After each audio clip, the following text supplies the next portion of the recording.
Hidden curriculum. चलिए, जो लोग पहली बार ये वीडियो देखेंगे उन्हें मैं बता दूं, ये NTA UGC net education paper 2 के हम लोग लेक्चर्स कर रहे हैं। ये हमारा करिकुलम स्टडीज यूनिट 5 है, उसे हम देख रहे हैं।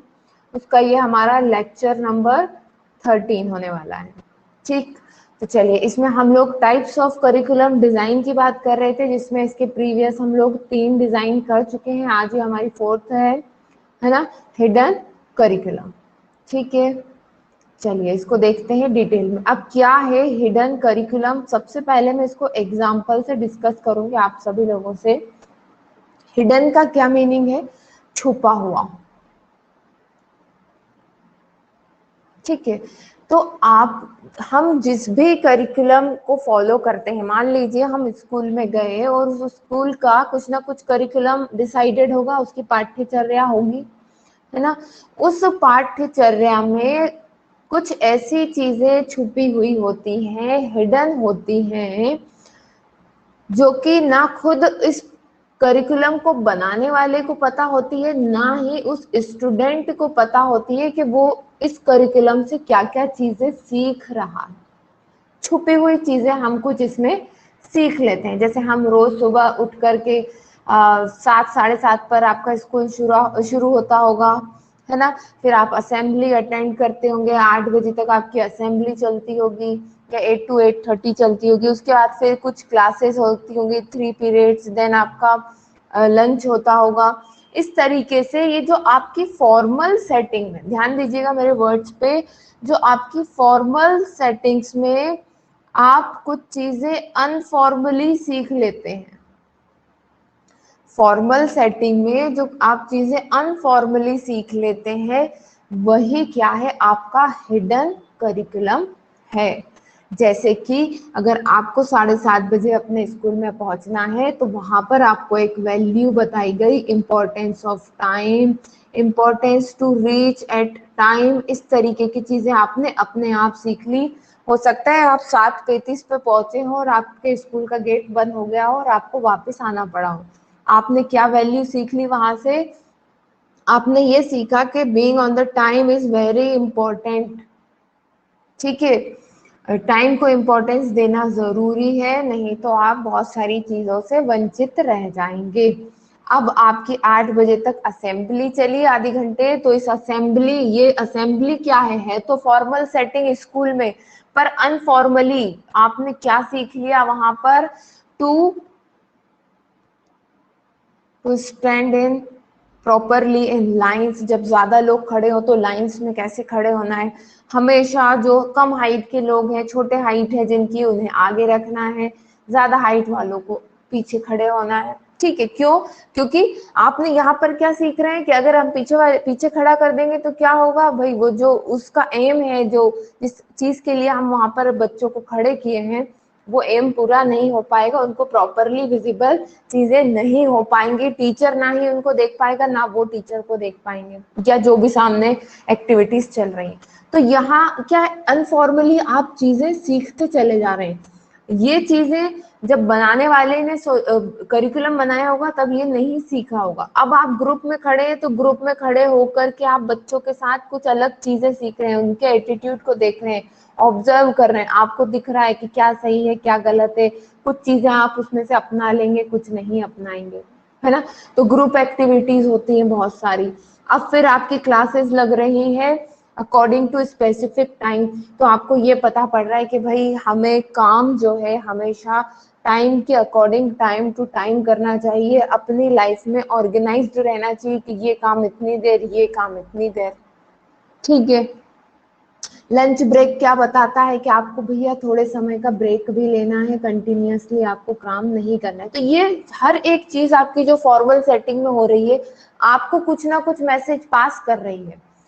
फॉर्मल सेटिंग से आप अनफॉर्मली क्या कर रहे हैं, चीजें सीख रहे हैं, वही क्या है, हिडन करिकुलम है।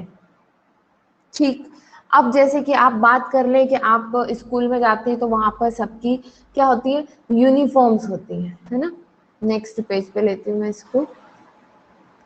क्या होती है, यूनिफॉर्म्स होती है। तो यूनिफॉर्म्स में आप क्या सीख रहे हैं, यूनिफॉर्म्स में आता है वननेस।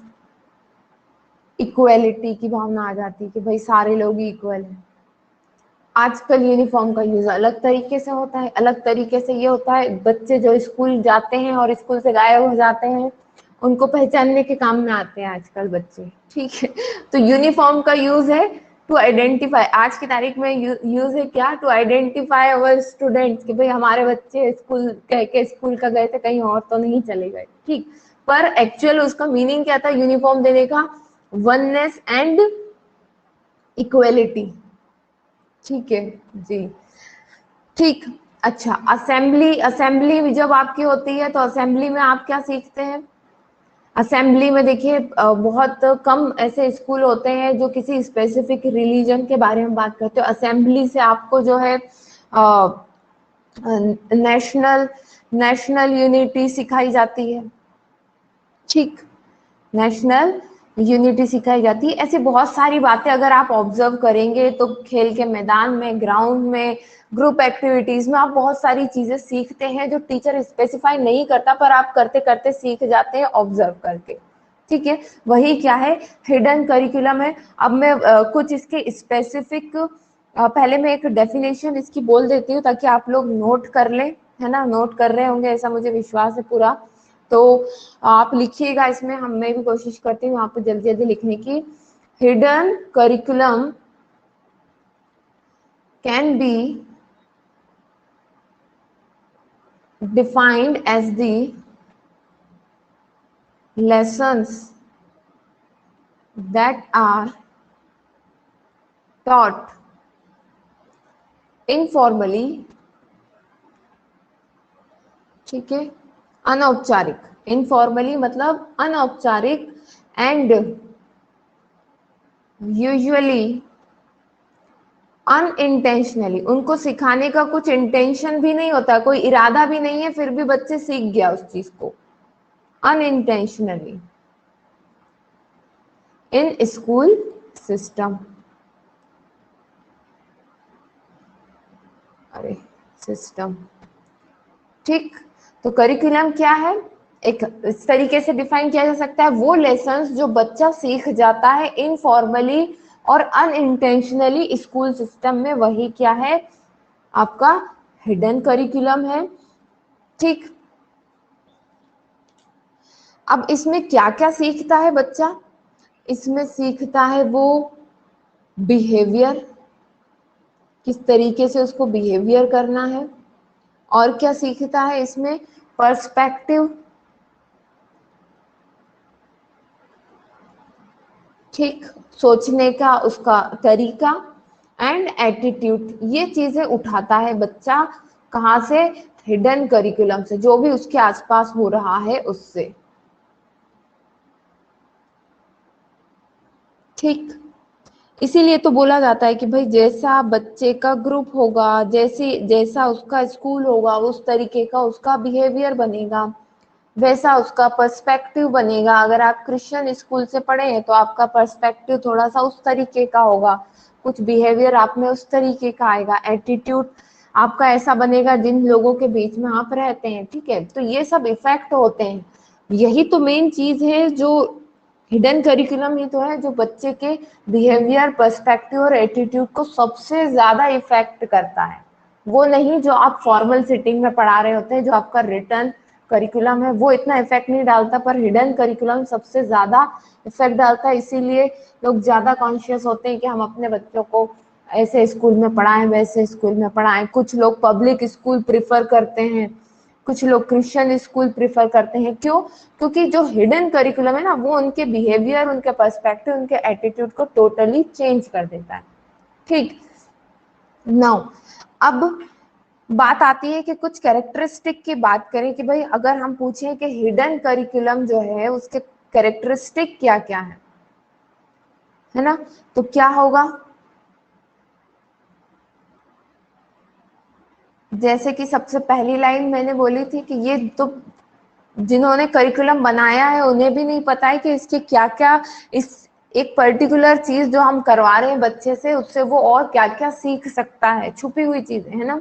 तो हिडन करिकुलम का एक मेजर कैरेक्टरिस्टिक ये होता है कि ये अनरिटन है, कहीं पर भी लिखा नहीं है, ठीक है।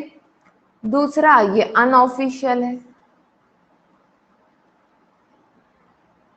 ठीक। एंड और क्या मिलता है इससे, अनइंटेंशनल लेसन्स मिलते हैं। अनइंटेंशनल को हम बोल सकते हैं अनअपेक्षित, है ना। हम जैसे इंटेंशनल हमारे एम्स होते हैं, ठीक। अनइंटेंशनल लेसन्स मिलते हैं बच्चे को इससे। किस चीज के ज्यादा, क्या चीज ज्यादा सीखता है वो, वैल्यूज सीखता है, नॉर्म्स सीखता है, ठीक है। और इसी से उसका बिलीफ सिस्टम भी बनता है। और ये सारी चीजें बच्चा कहाँ सीखता है, स्कूल में तो सीखता ही है, इन क्लासरूम और जो सोशल इन्वायरमेंट होगा स्कूल का, सोशल इन्वायरमेंट ऑफ स्कूल, ये चीजें हो जाएंगी। तो ये इसके कैरेक्टरिस्टिक हो गए, और ये कैरेक्टरिस्टिक आपको कहाँ देखने को मिलेंगे, इससे बच्चा कहाँ सीखेगा, क्लासरूम में और स्कूल से जुड़े हुए सोशल इन्वायरमेंट में, ठीक। फिर अच्छा, इससे बच्चा सीखता क्या है, जैसे हमने बोल दिया कि वैल्यू सीखता है ना, नॉर्म्स सीखता है। मतलब कि जब आप कोई वैल्यूज ले लेते हैं या आप नॉर्म सीख जाते हैं कि अच्छा इस तरीके से होती है कोई चीज, तो उससे आपका क्या डेवलप होता है, पीपल, लिखिएगा वहां पर, people learn to form opinion. क्योंकि जैसा वो देखता है, जैसा सोचता है, वैसे उसके ओपिनियन एंड उसके आइडियाज जो है बनते हैं अबाउट इन्वायरमेंट, ठीक है। और ये किससे हो रहा है, due to the hidden curriculum, ठीक।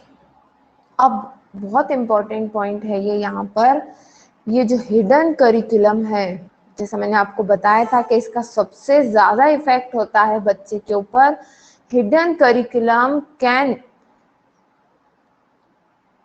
और we can say it has potential to lead, यहाँ लिख सकते हैं hidden curriculum has potential to lead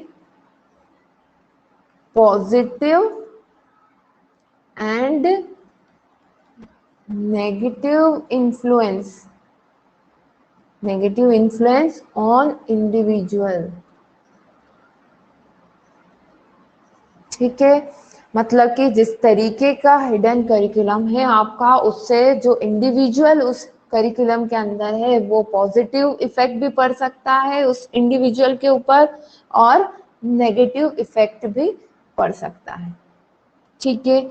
इसीलिए जो मैंने एग्जांपल दिया था कि अलग अलग पेरेंट्स चाहते हैं कि उनका उनका बच्चा किस तरीके के स्कूल में पढ़े, वो नहीं जानते, पर हाँ कहीं ना कहीं यही बात होती है। हो सकता है एक पेरेंट को नहीं पता हो कि हिडन करिकुलम जैसी कोई टर्म है, पर वो ये बात अच्छी तरीके से जानता है कि उसे किस इन्वायरमेंट में अपने बच्चे को भेजना है, जिससे वो क्या क्या सीख कर आएगा, ठीक है। इतना क्लियर है, ये कुछ इंपॉर्टेंट पॉइंट्स थे हिडन करिकुलम के बारे में।